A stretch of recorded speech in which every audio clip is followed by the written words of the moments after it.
21 et le verset 22. Luc 11, 21 et 22. Luc 11, 21 et 22. Il est écrit: lorsqu'un homme fort et bien armé garde sa maison, ce qu'il possède est en sûreté. Mais si un plus fort que lui survient et le dompte, il lui enlève toutes les armes dans lesquelles il s'est confié et il distribue ses dépouilles. Dans d'autres versions on dit et il éparpille ce bien. Parole du Seigneur. Je nous prie de nous rasseoir. Je bénis sa parole. Lorsqu'un homme fort est bien armé, garde sa maison, tout ce qu'il possède est en sûreté. Mais si un plus fort que lui survient, elle le dompte et il lui enlève toutes les armes dans lesquelles il s'est confié et il distribue ses dépouilles. Depuis le début de ce mois d'août, nous sommes en train de nous entretenir autour de notre thématique, l'art de gouverner. La première semaine, c'était notre semaine de sanctification. Nous avons partagé le même thème, parlant de la crainte de Dieu, parlant de la vie d'obéissance, parlant de comment se dompter, comment se maîtriser, comment se soumettre à la parole de Dieu. Et le dimanche, nous sommes entretenus selon la mesure de grâce et le fardeau qui pesait dans mon esprit. Et ce soir, cette écriture que nous venons de lire m'a permis à comprendre beaucoup de choses. Et je crois que par la grâce du Seigneur, ce soir je vais introduire, et le vendredi, on passera vraiment de temps dans la prière. Lorsqu'un homme fort est bien armé, on ne dit pas seulement que lorsqu'un homme fort, non, il est fort, mais au-delà de sa force musculaire, cet homme a également une force supplémentaire que nous appelons les armes. Donc cet homme est déjà fort, musculairement parlant, il est fort. Mais au-delà de sa force musculaire, cet homme a encore renforcé une force de plus, ayant des armes pour sa sécurité. Parce que la sûreté, la protection de tout ce qui est à lui dépend de ces deux types de forces. Un, force musculaire. Deux, l'armure qu'il a à sa possession. Mais la Bible déclare: mais si un plus fort que lui survient, c'est qu'ici, on nous fait voir que tous, nous n'avons pas la même force. Nous n'avons pas le même poids. Dans le balance de l'esprit ou dans le balance physique, nous n'avons pas le même poids. Nous ne pesons pas de la même manière. L'homme du verset 21, qui est de bien en sûreté, il est fort. Il a une armure. Mais c'est lui qui vient pour le dépouiller. L'homme du verset 22, celui-ci, quand il arrive, nous voyons que ce dernier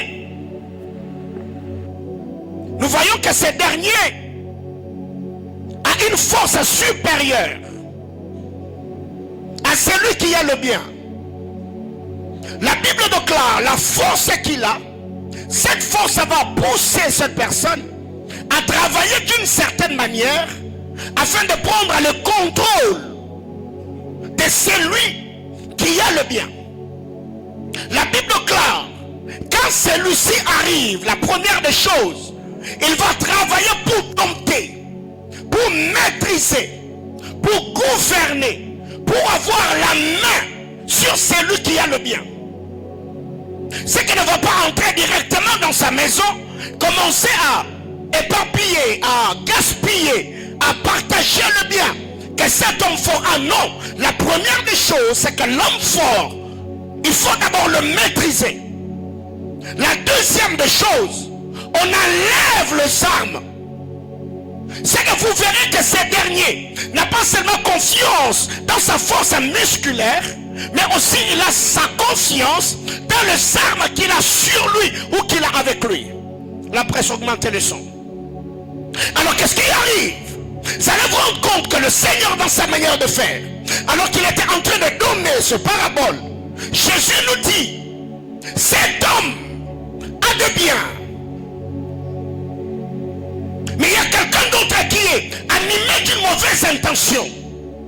Le gaspilleur, le ravageur, celui-là, quand il arrive, il ne viendra pas comme un allié afin d'aider ces derniers à bien préserver ce bien, à bien conserver ce bien, à bien garder ce bien. Mais non, lui il vient juste pour le Dieu et la terre. L'Éternel a donné au Fils des hommes.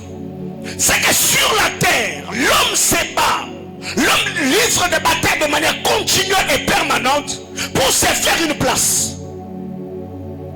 L'homme travaille jour après jour pour se faire accepter. L'homme se bat au quotidien pour avoir un environnement. Malgré sa vulnérabilité, ce dernier se bat au quotidien afin de vivre dans un environnement sain. Un cadre qui va lui permettre de percer, d'émerger. Pourquoi l'homme se bat? Parce que nous avons compris que sur la terre des hommes, nous sommes dans une guerre. Cette bataille est permanente, cette bataille est continuelle. C'est que l'homme va se battre. Parce que la terre, Dieu l'a donnée au Fils des hommes. Il faut se battre afin de pouvoir avoir un cadre de vie qui va te permettre de percer et de voir tout ce que tu entreprends aller de l'avant.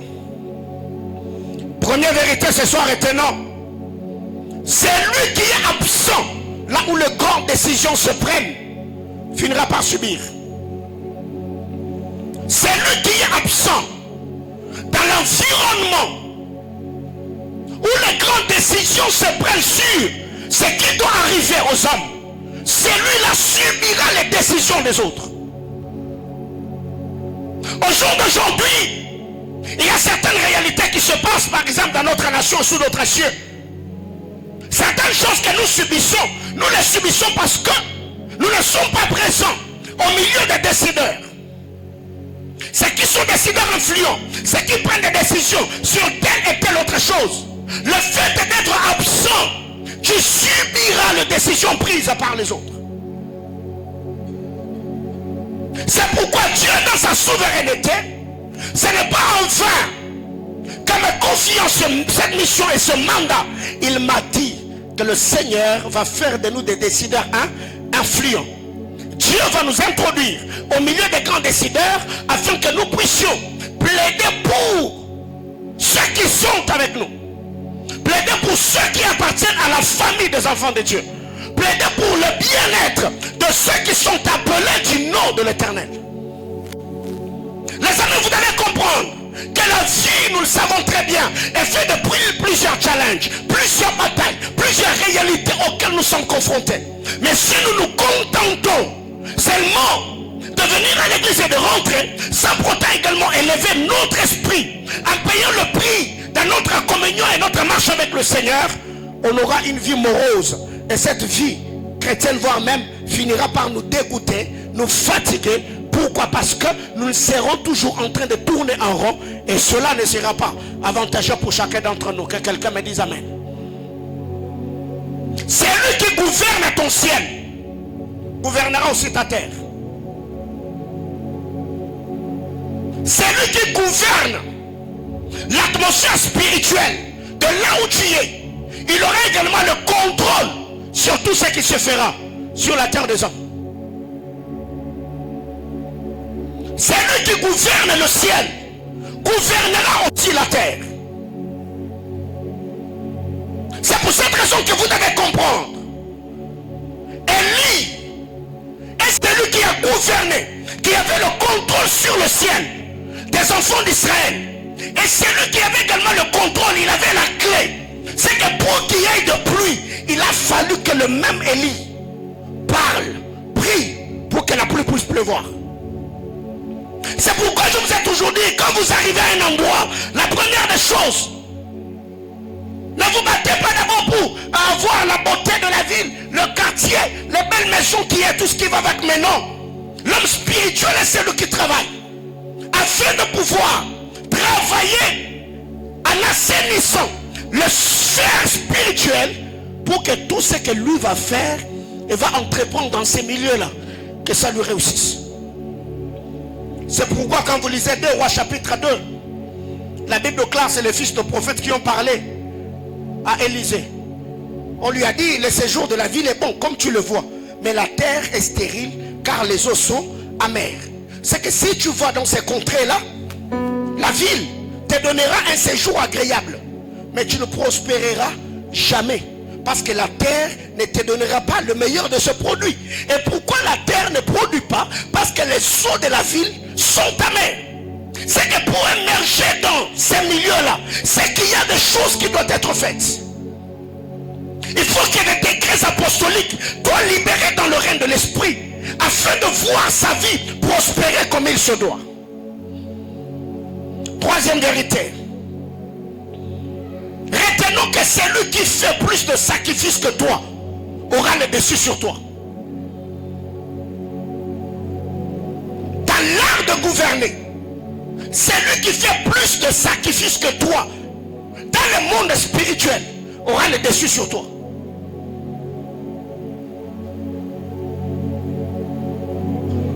Et il y a beaucoup de vérités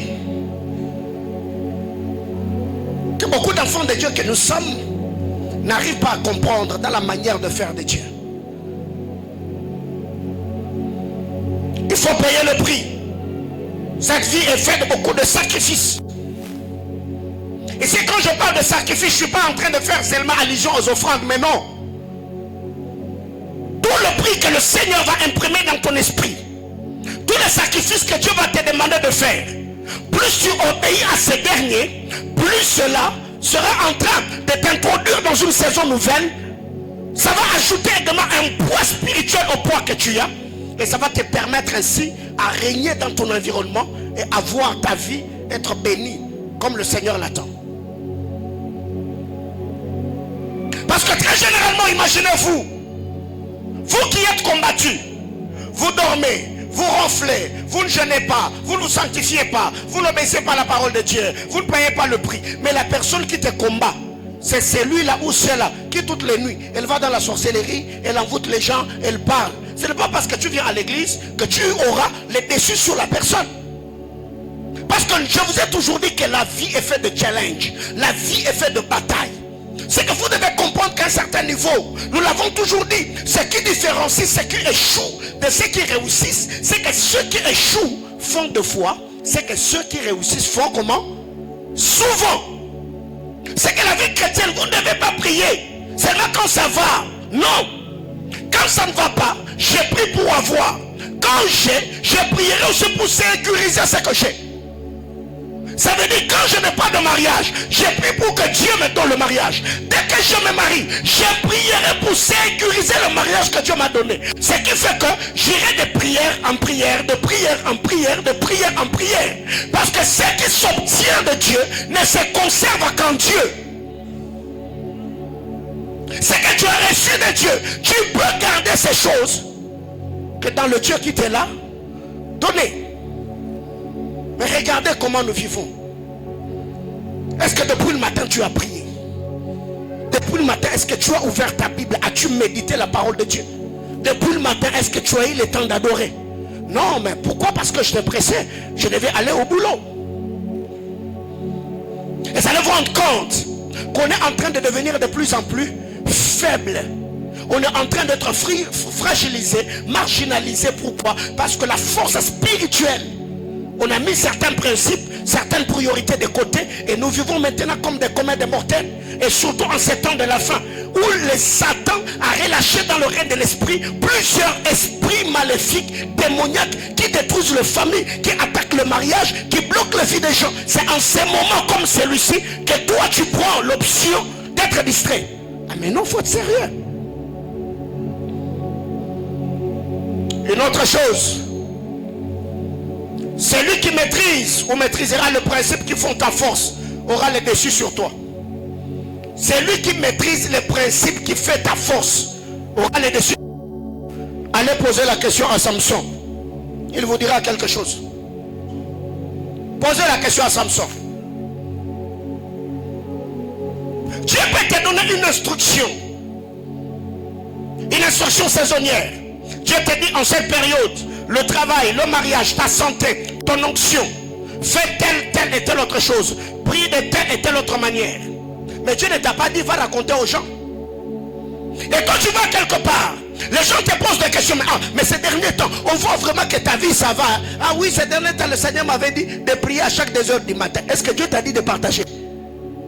Et maintenant, comme Satan est rusé, déjà à minuit 47, minuit 50, c'est là maintenant que les sorciers viennent. Ils vont vraiment te donner un sommeil comment? Profond. Tu vas dormir jusqu'à 7 heures et quand tu te réveilles, c'est déjà le temps d'aller au boulot. Un jour, 2, une semaine, 2, 3, 4, 5.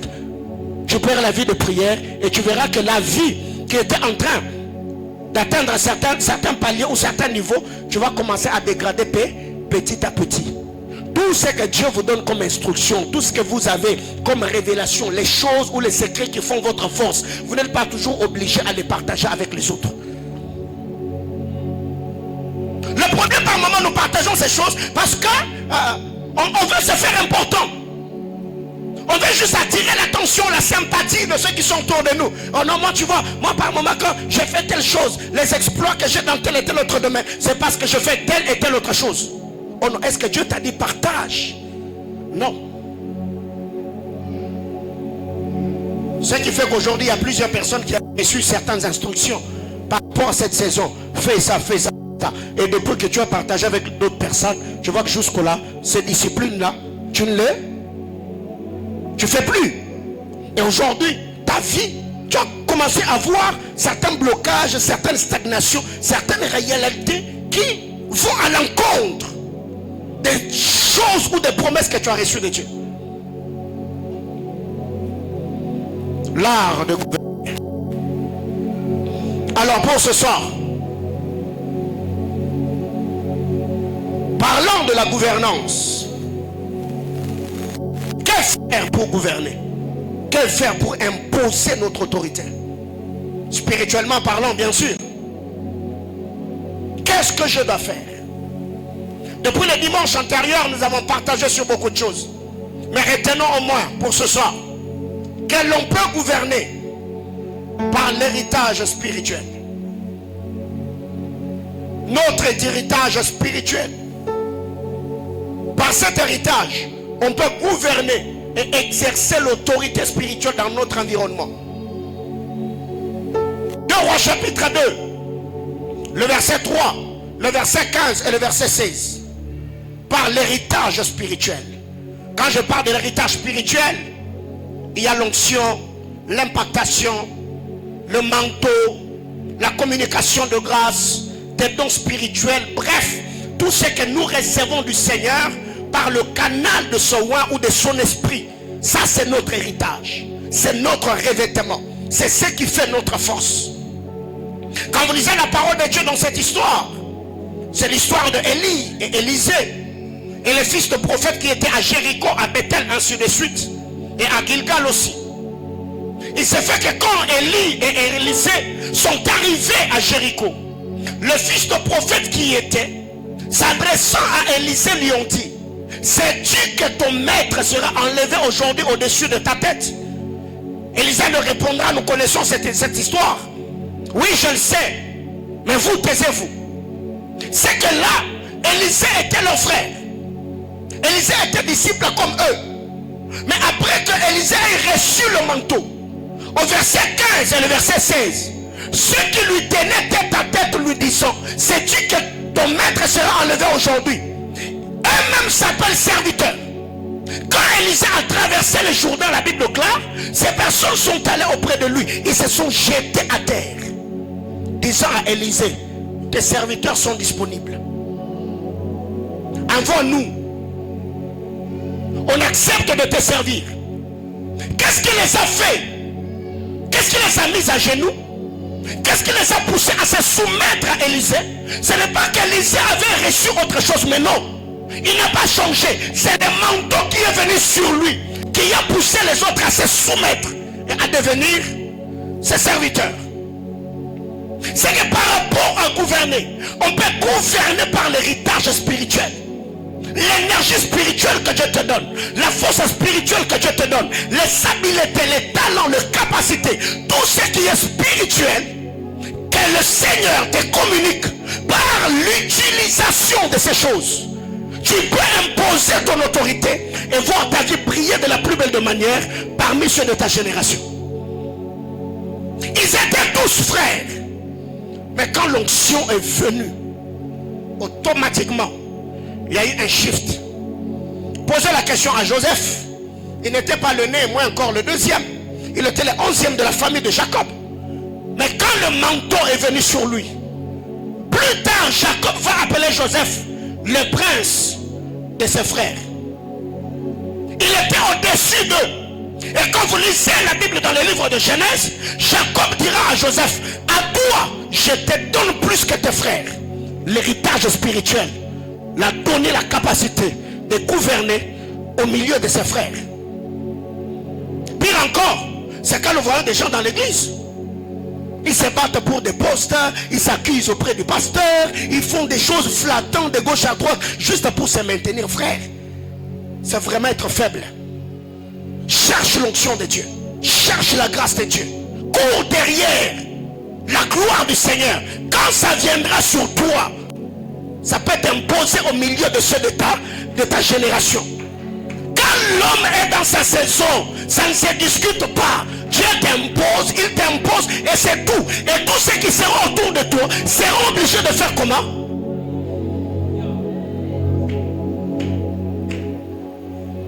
Dans cette église, si vous vous battez pour m'impressionner, gagner ma confiance, vous irez où?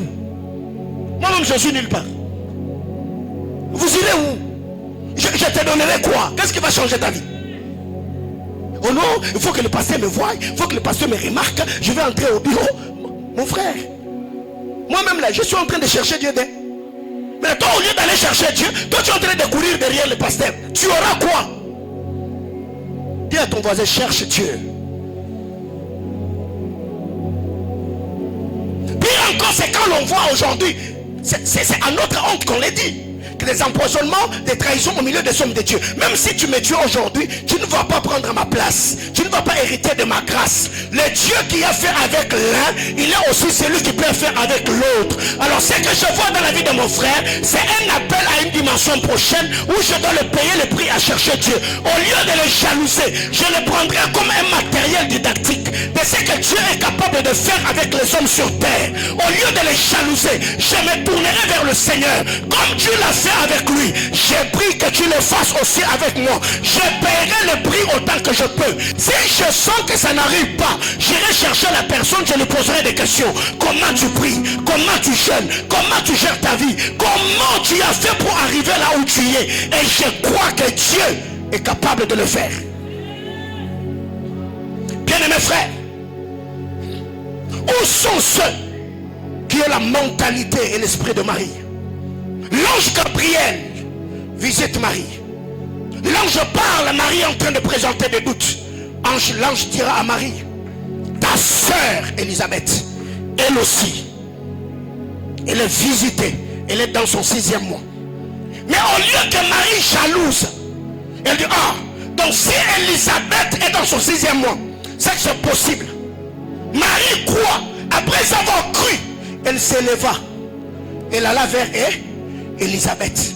Parce que je voudrais vivre à côté d'une femme qui a 6 mois d'expérience, qui est restée seule dans mon coin, parce que je risquerais peut-être de mal gérer ma grossesse et je ferai une fausse couche. déjà Elisabeth a 6 mois. Donc elle a 6 mois d'expérience de grossesse. Alors que toi tu viens de recevoir la sémence. Qu'a fait? Va auprès de celle qui a déjà conçu, qu'elle puisse te coacher. Elle va te dire comment on fait, comment on gère la grossesse, comment on gère les nausées. Elle en a l'expérience. Chers amis, vous devez comprendre aujourd'hui, tous on est chrétiens, mais tous nous n'opérons pas dans le même couloir d'appel. Quand tu vois quelqu'un exceller dans tel et tel autre domaine, humilie-toi, va chercher la personne. Mon frère, ma soeur, comment tu as fait? Alléluia. On était avec nous ici pendant des rakas. Sur Merveille, on dit que Dieu va te donner le mariage. Sur Maman Jessica, on dit que Dieu va donner le travail. Sur Prisca, on dit que Dieu va donner le travail. Et le Seigneur l'a fait. Chacun ou chacune d'entre elles est visité en sa manière. Prisca a signé un contrat, elle est en train de travailler quelque part. Maman Jessica a signé un contrat, elle travaille quelque part. Merveille s'est mariée. Alléluia. Alors celle qui a besoin du mariage, elle peut aller poser la question à celle qui a reçu la prophétie. Comment tu as fait? Comment tu priais pour que le mariage arrive? Celle qui s'est mariée aussi, elle a besoin du travail. Elle doit poser la question à celle qui a signé le contrat. Comment tu as fait pour signer le contrat? Parce que j'ai besoin de me connecter à ta bénédiction afin d'être encore. Mais le problème avec nous c'est quoi? L'Africain, le Congolais, c'est de saboter. Ça c'est quel travail ça? Ça c'est quel mariage? Ça c'est quel mari? Moi si je veux me marier, je ne peux pas. Non, papa. Ma soeur, humiliez-vous. Alléluia. Apprenez à accepter la grâce des autres. Ce que Dieu a mis dans les autres, acceptez-le, célébrez-le. Et le Seigneur se souviendra de toi au moment opportun. Par l'héritage spirituel. Les paroles de grâce, c'est mon héritage spirituel. Cet héritage spirituel, à un certain niveau, ça a besoin de la maturité dans l'exercice de son autorité. Tu peux avoir l'héritage, mais si tu n'es pas mature, l'héritage reçu peut te tuer, ça peut te détruire. Très généralement, quand vous lisez la parole de Dieu, c'est dans les livres de Galates, la Bible clare. Aussi longtemps que l'héritier est un, il ne diffère pas d'un. Tous les biens lui appartiennent. Mais parce qu'il n'est pas mature, cela est géré par quelqu'un d'autre jusqu'à ce qu'il atteigne un certain âge. Ça peut aussi arriver que tu es trop jeune. Pas en âge mais spirituellement. Mais il y a cette vase de terre qui porte de grands trésors. Le Seigneur peut retarder la destinée parce que tu n'as pas la maturité compatible au poids, à l'investissement de Dieu dans ta vie. Bien aimés frères, il y a des moments ou des saisons que nous devons comprendre la manière de faire de Dieu, le besoin du Seigneur dans le corps de Christ et dans notre environnement, afin de bien gérer la grâce de Dieu. Même l'apôtre Paul a conseillé à Timothée, il a dit, Timothée fait quoi? Garde le bon dépôt. Il faut garder le bon dépôt. Les temps sont mauvais. Les jours sont mauvaises. Il faut garder le bon dépôt. La connaissance des devoirs et des droits te permettra à bien gérer ton héritage spirituel. J'ai l'héritage spirituel. Je dois connaître mes devoirs et mes droits pour bien conserver ce que Dieu m'a donné. Qu'est-ce que j'appelle les devoirs et les droits? C'est les interdits et les permis. Ce n'est pas parce que Dieu t'a béni que la bénédiction que Dieu t'a donnée, tu dois faire du n'importe quoi. Mais non, il y a des permis, il y a des interdits.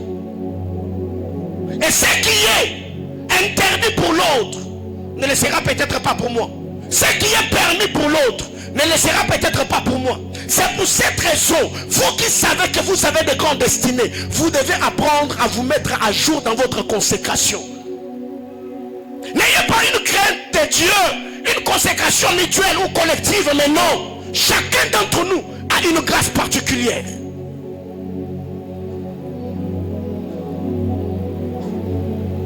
Dormir sur les lits, ce n'est pas un péché.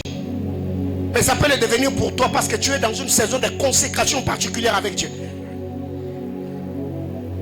C'est que la bonne gestion de son héritage spirituel dépend aussi de la compréhension des devoirs et des droits. Les permis et les interdits peuvent t'aider à bien conserver ton héritage spirituel. Mais le problème avec nous, voyez, même quand l'ange apparaît à la femme de Manoach, la mère de Samson, l'ange dit, l'enfant qui naîtra de toi sera serviteur de Dieu. Mais il y a des permis. Tu ne toucheras pas aux ligueurs fortes. Tu ne feras pas ceci. Tu ne feras pas cela. La même chose est dite à Marie. La même chose est dite à Élisabeth. C'est que partout où il y a l'héritage spirituel, il y aura toujours des interdits et des permis, des droits et des devoirs. Pour bien entretenir cet héritage, il faut connaître le permis et les interdits. Mais parlons de l'héritage spirituel. De qui tu es engendré, ou qui t'a engendré dans le règne de l'esprit. Qui t'a engendré, qui t'a présenté, qui t'a porté dans ses entrailles. La majorité des gens aujourd'hui, on est de Melchisédek. On n'a ni lignée, ni généalogie, ni père, ni mère. Comment tu es devenu chrétien? J'étais dans ma chambre, une voix m'a parlé. Paul, une voix l'avait parlé.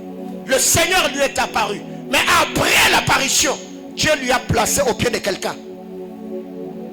Dieu l'a envoyé auprès de Barnabas. C'est Barnabas qui a prié pour que les yeux de Paul s'ouvrent. Et Paul est resté là. Il est allé même dans la maison de Priscille et Aquila pour apprendre le rudiment. Alors qu'il était lui-même docteur de la parole. Il siégeait au milieu de rabbins.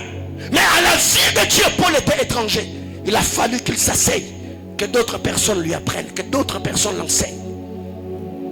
Chose que la majorité aujourd'hui, avec le bouillement de l'onction et le voir en esprit, il suffit seulement que tu donnes 4 lettres du nom de quelqu'un. Après ça s'arrête là. Je vois M-A-I-L. Ça te dit quelque chose? Ah oui, Major. Mais non, frère. Dis à ton voisin pour l'épauler. Il faut aller doucement. Luc chapitre 11, le verset 27. Tandis que Jésus parlait ainsi, une femme éleva la voix du milieu de la foule, lui dit: heureux les saints qui t'ont porté, heureuse le mamelle qui t'ont allaité. Ah, quelle grâce! Jésus était en train d'expliquer le mystère du royaume. Il était en train d'enseigner. Une femme dans la foule, frappée par l'enseignement. La foule ne dit pas, la femme ne dit pas à Jésus: sois béni. Non, la foule dit: heureuse est les seins, les entrailles qui t'ont porté. Heureux est le mamelle qui t'ont allaité. Bien-aimé dans le Seigneur, même Jésus-Christ, fils de Dieu, a été porté par les entrailles. Il y a une femme qui lui a donné le liquide dont il avait besoin pour sa bonne croissance et son ossature. Mais le problème avec nous, c'est que ton impact sur cette terre n'est pas également des entrailles qui t'ont porté. Ton impact sur cette terre dépend également des types de mamelles qui t'ont allaité. Est-ce que je peux parler comme je le sens?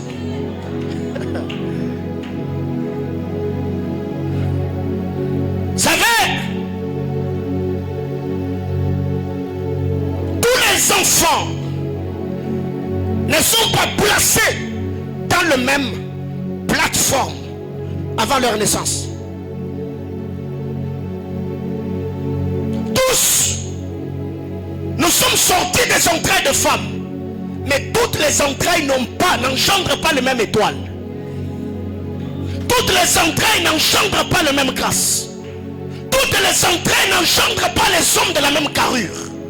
Ce qui fait que Dieu, connaissant cela, il nous a donné une seconde chance.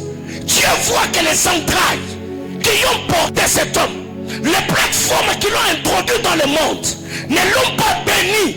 Alors le Seigneur peut te connecter au deuxième entraille, les entrailles d'un sacrificateur qui va t'engendrer dans le royaume. Parce que vous devez savoir, avoir les entrailles, excusez-moi le terme, sans avoir le mamelle est une forme d'échec. Parce que toute femme qui met au monde un enfant, tout cet enfant a besoin, c'est le lait.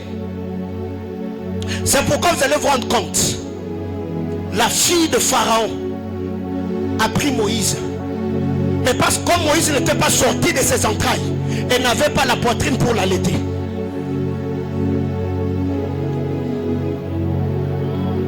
Il a fallu que la mère de Moïse récupère son fils et lui donne le lait maternel. Bien-aimé dans le Seigneur, il y a des gens aujourd'hui qui spirituellement grandissent avec le biberon. C'est le biberon ou les biberons? Les biberons. Ok, biberon. Il y a des gens qui croissent avec les biberons. Biberon spirituel. Il est sur les réseaux sociaux. Ici on lui prêche la foi. Là on lui parle de la voyance. Ici on lui prêche ceci. Monstre spirituel. Parce que vous devez savoir, dans le lait maternel, il y a certaines choses que vous ne trouverez jamais dans les nidos. Quelqu'un me comprend? Prenez le nido, faites tout ce que vous voulez donner. Et l'enfant qui a bu, qui a grandi avec le biberon, et celui qui a tété le sein de sa mère, frère, ils n'auront pas la même croissance et la même force. C'est que vous devez savoir, quand le Seigneur voit que les entrailles qui t'ont introduit dans le monde ne t'ont pas suffisamment équipé, le Seigneur va t'introduire dans les entrailles de quelqu'un d'autre pour que tu sois engendré. C'est pourquoi Paul a dit, je vous ai fait comment? Je vous ai engendré. Paul est une mère. Les entrailles de Paul sont comme celles d'une femme qui a senti la douleur de l'enfantement. La bouche de Paul est plus que les mamelles d'une femme qui communique les laits des filles. C'est pourquoi Paul dit, vous qui devez être la nourriture solide, vous êtes encore au lait. Parce que Paul savait, il était une mère. Il a dit, vous pouvez avoir plusieurs pères, mais c'est moi qui vous ai engendré. C'est moi qui vous ai introduit. Mes amis, il y a une vérité importante. C'est que dans le domaine spirituel, quand cette femme voit Jésus, la femme se dit non. Regarde tout ce qui sort de sa bouche. Et béni celle qui t'a eu, qui a eu la chance de t'engendrer. Mais aujourd'hui, nous ne bénissons plus les entrailles qui ont engendré de Jésus. On cherche à adopter Jésus pour lui faire oublier les entrailles qui l'ont porté. Alléluia. Celui qui prie dans ta maison aujourd'hui, est-ce qu'il sait d'où moi et toi nous venons? Ceux qui vous demandent des offrandes aujourd'hui, est-ce qu'ils savent où moi je vous ai pris? Parce que quand vous regardez cette histoire, la femme dit, bénis les entrailles. Autrement dit, si tu y es, c'est que tu y es. Parce que tu es sorti d'une plateforme bénissante. C'est pourquoi ta vie brille. Mais aujourd'hui, quand tu vois un Jésus qui parle, au lieu de bénir les entrailles, on veut l'adopter pour lui faire oublier celui ou celle qu'il a engendré. C'est cette guerre que nous avons aujourd'hui entre pasteurs. On fait la pêche dans l'aquarium. C'est pas parce que quelqu'un t'a donné, Dieu t'a donné la prophétie sur quelqu'un, que directement tu dois dire à la personne, parce que ta prophétie est sortie de moi, viens prier dans mon église. Mais non. Mais non. Béni soient les entrailles, les seins qui t'ont porté et les mamelles qui t'ont allaité. Alléluia. Alléluia. Est-ce que quelqu'un comprend quelque chose dans cette écriture? Oui. Et je l'ai dit la fois passée, les entrailles de Ruth, ce n'est pas parce qu'elle est moabite qu'elle a des entrailles maudites. Ce n'est pas parce qu'elle est sortie de l'union incestueuse que Ruth a des entrailles de l'inceste. Non. Mais pour que celle sorte, il a fallu que 4 hommes d'Israël restent à Moab. Kiljon est mort là-bas. Machlon est mort là-bas. Elimelech est mort là-bas. Moïse est mort à Moab. Dieu l'a enterré à Moab. Lisez la parole de Dieu dans Deutéronome. C'est que l'étoile, Ruth n'est pas n'importe quelle étoile. Ruth est une femme qui a une destinée et des entrailles qui doivent engendrer des rois. Mais pour qu'elle sorte, il a fallu qu'un prix soit payé. Mon ami, tu sais pourquoi dans ma vie je jeûne, je prie? Parce que ta destinée n'est pas moindre. Tu coûtes trop cher. Il faudrait que quelqu'un paye un prix élevé pour que toi tu vives les choses pour lesquelles tu es appelé sur la terre des hommes. Bénis soient les entrailles qui t'ont porté. Et Dieu m'a dit, mes entrailles sont comme les entrailles de Tamar, où il n'y a que des jumeaux qui sortent, et des rois et des sacrificateurs. De haut de cet hôtel, je voudrais bénir la vie de quelqu'un. Que le Seigneur Jésus-Christ est le Dieu qui m'est apparu. Jette le regard bienveillant sur ta vie. Dans tout ce que tu fais, dans tout ce que tu entreprends, et ce qui te montre même à cœur de faire, ma prière devant le trône de Dieu, que le Jésus-Christ est le Dieu qui m'est apparu, le Dieu de mes sacrifices et mes privations. Je voudrais que le Seigneur te fasse du bien, que sa main puissante et agissante te récupère du bas de l'échelle où tu es, que mon Dieu te présente dans ta génération, que ton nom pèse dans la bouche des hommes, à la table des grands, que ton nom soit dans les oreilles des décideurs, que ton nom soit dans la bouche des décideurs.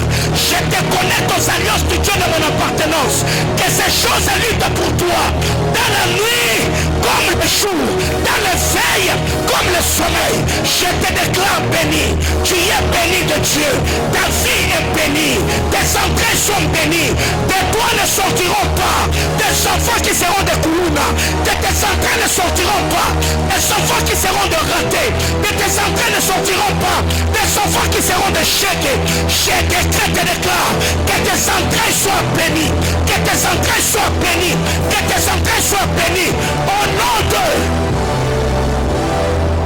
Reprends ta place. Donc il y a des choses comme ça que le Seigneur fait dans sa souveraineté.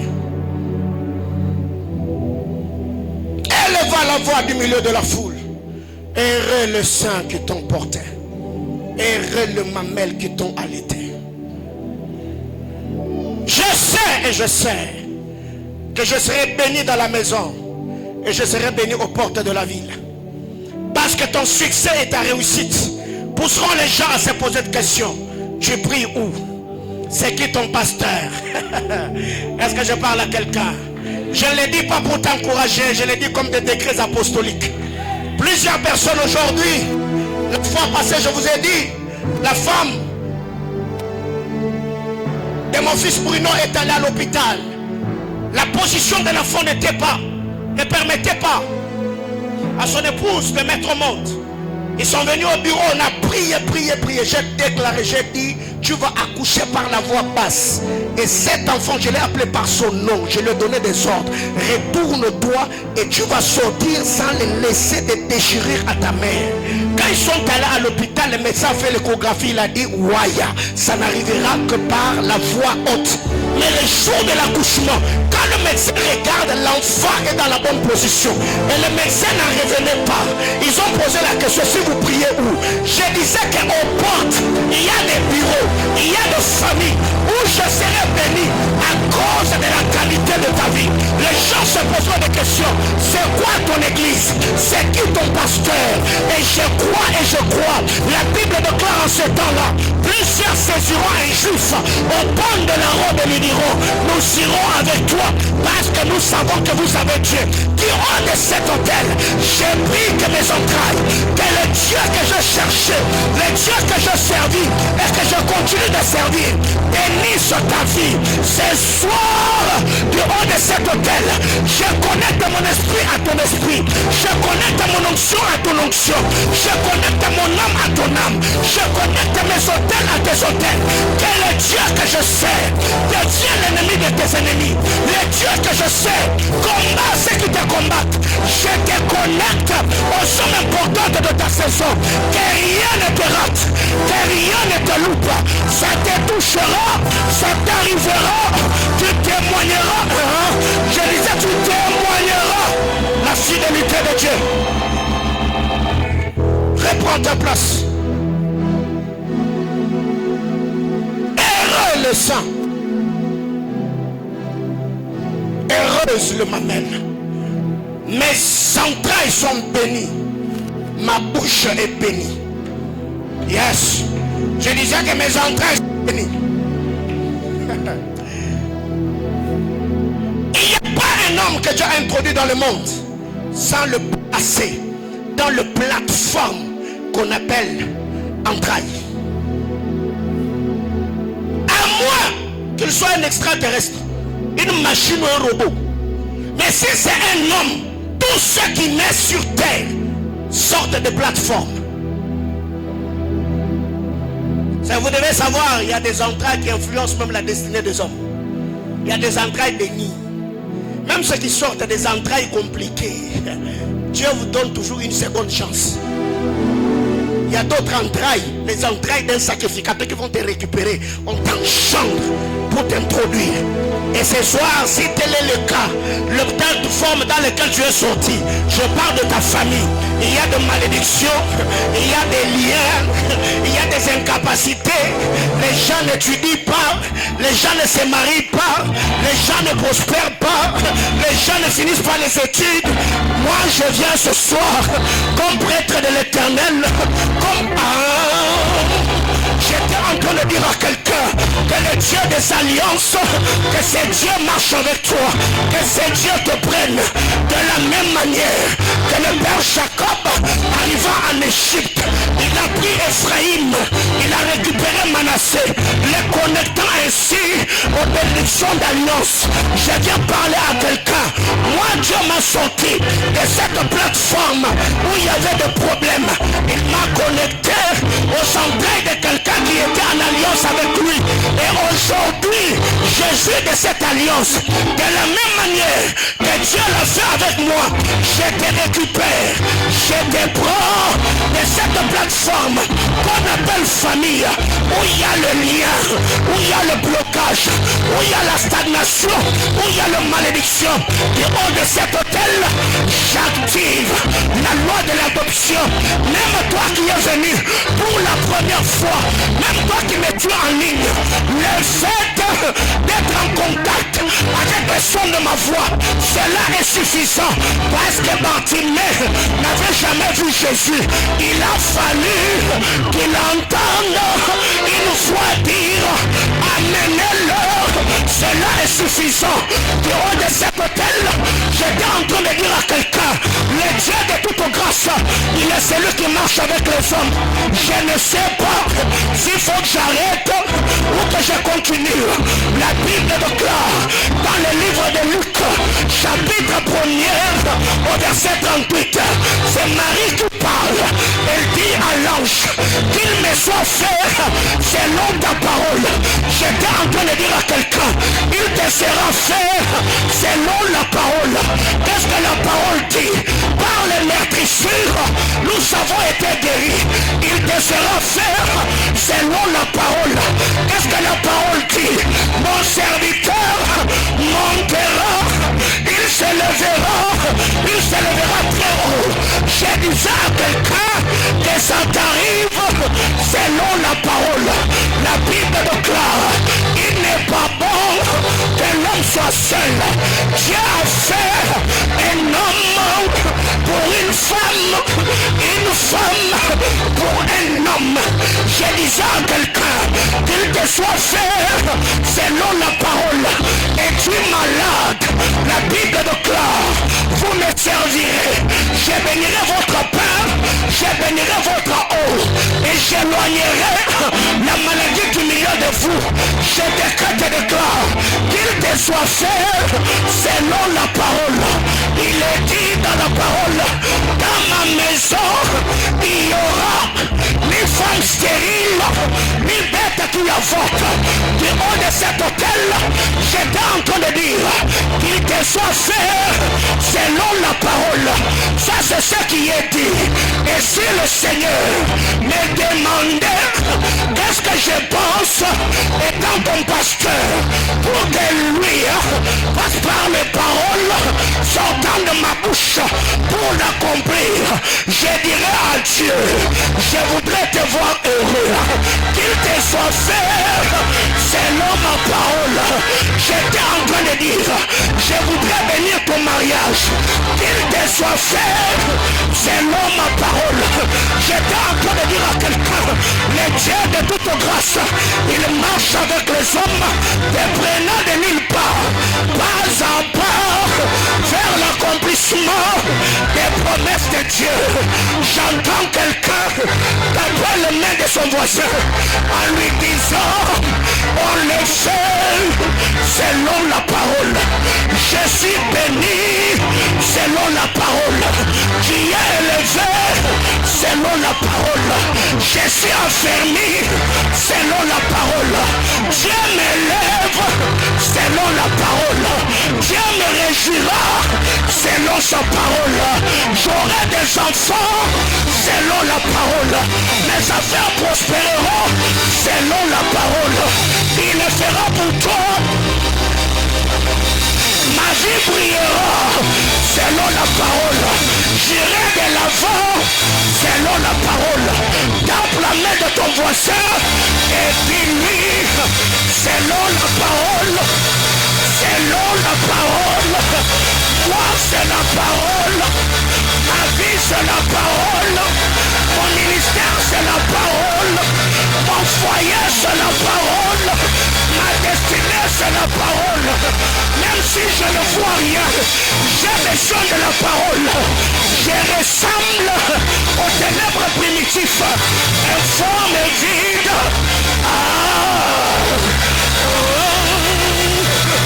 Oh yes, yeah. Seigneur, la parole, voilà, c'est la parole. Guidé par la parole, béni par la parole, guéri par la parole. Bonsoir à nyonso, kotile na maliloba, modele yote, munyaje modelo. J'étais en train de dire à quelqu'un, Dieu de toute grâce, il a marché avec les hommes en libérant les paroles. Ce soir, comme sacrificateur, prêtre de l'Éternel, je viens prier, demandant à Dieu qu'il y ait activation des paroles reçues, et qu'il vive les paroles. Et s'il y a quelqu'un qui a reçu une promesse, une prophétie, Dieu t'a dit, c'est pour cela, ce soir, je suis en train de prier. Mungu Baba, ule wiko utuangalieko. Mungu Baba, ule wiko utufanishieko. Mungu Baba, nzambe motosa kanisa bisope, salela bisope. Je sais et je sais, comme le centenier romain, dis seulement un mot, dis seulement un mot, une seule parole, une seule parole. Seigneur, je veux un mot, Papa, libère un mot, je veux un mot. La parole est cette lampe qui conduit mes pas, même dans le chaos. Je veux la parole. Mes affaires ne prospèrent pas. Je veux la parole. Mon mariage bat l'aile. Je veux la parole. Mon ministère est dans le statu quo. Je veux la parole. Les dons spirituels ne fonctionnent pas. Je veux la parole. Ce soir, rien d'autre que la parole. Abba, parle seulement. Yahweh, Lobakaka, Baba, c'est ma tour. Et moi, je dirai Amen. Et moi, je dirai Yes. Et moi, je dirai Neyo. Et moi, je dirai Ndio. Il suffit que l'Éternel parle. Il suffit qu'il me regarde. Moi, je dis Yes. Aux paroles, je dis Yes. Yes. Yes. Yes. Yes. Yeah. Je dis yes. Je dis yes. Je disais yes. Ma vie, mon ministère, mes enfants, ma destinée, à ma père, unioneko. Mungu Baba, unishikilie kwa buluma. Mungu Baba, unifanya unanie. Mungu Baba, uniongezeyeko. Mungu Baba, unifungurieko. Neno ni unatafuta. Neno soluka. Parola nzambe na vina ngai. Parola nzambe na famina ngai. Yahweh, Yahweh, Yahweh, Yahweh, Yahweh, Yahweh, Yahweh,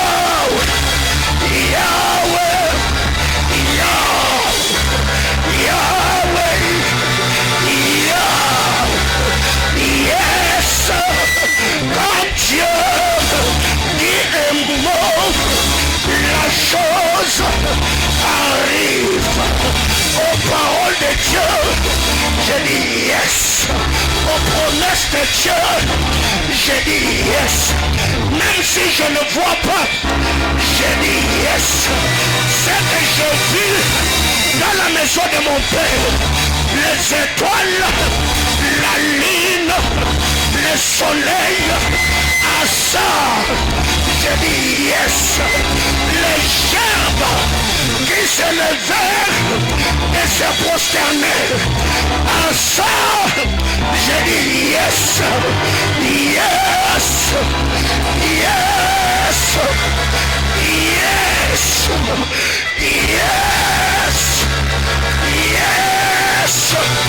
Je prie avec quelqu'un qui dit à Dieu, Seigneur, ce soir, libère une parole sur ma vie, libère une parole dans mon ministère, libère une parole dans mes études, libère une parole. Là, j'ai avancé, je veux une parole dans mon entreprise, je veux une parole.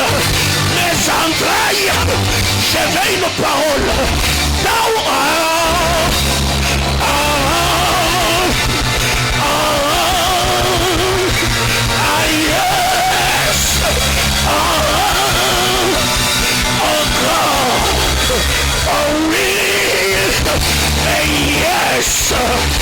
Apocalypse, l'appel, il est le oui et l'amen.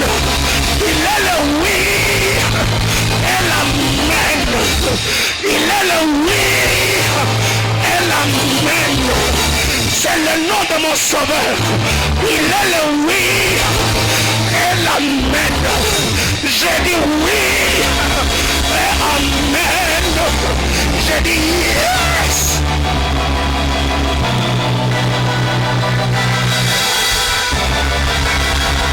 Parle à Dieu. Rabakata. Ilisa Rugelava. Barakita Lamaha. Yalita Tazazavasha. Barriga Kelemea. Sabrata Talabaratava. Urike Kelemenevesha. Yatai. Yatai. Yatai. Yatai. Ratelika Leva. Kaza, Sabrata la Mayesha, Urena Beya, Azilimia Paradaya, Ashabatalia Kata, Uriga Kakakusa Titinia, Parida la Savandas, Urena Meya Telesha, Zayeta Shabaha, Uriga Kilimia, Atakalia Taradalaria, Yatayo, Yatayo, Yatayo, Ayasabrasha, Ratanamaya, Uriata la Sopradio, héritage spirituel, Reketetelemea, je déploie mon esprit, Rapla Suradia, Shadakatalia, Elite Sopradia, Adina Adalia Suregete, Paleta Asuzalia, Zabratalia Sova, Uretenelemei, Shaba Shaba,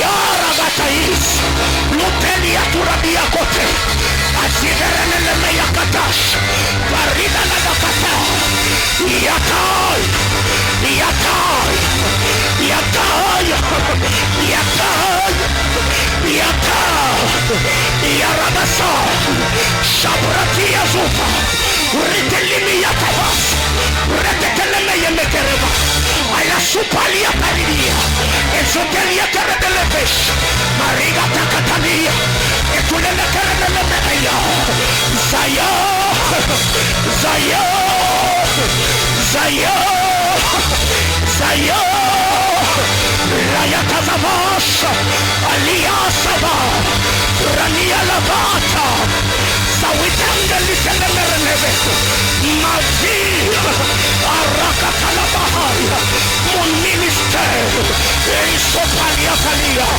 la communauté, Ratali Beketea, la santé de mes enfants, Barakalabaya, les affaires de mes enfants, Iritele Bekatelia, leur santé, leur ministère, leur foyer, leur étude, leur travail, Rakadabaya, Yatalia Soto, Shabaraga Takao, Utatalia Maranubata, Itaha, Itaha, Itaha, Iragia Ragasava, Ilinia Tahanabaya Dash, Palia, Palia, Yatakazala Kutabaha, Ayate, Ayate, Shebratania Tevebe, Ulimenemenemenumaha, Ayatangalia, Shebarega Telemea, Yatai, Yatai, Yatai,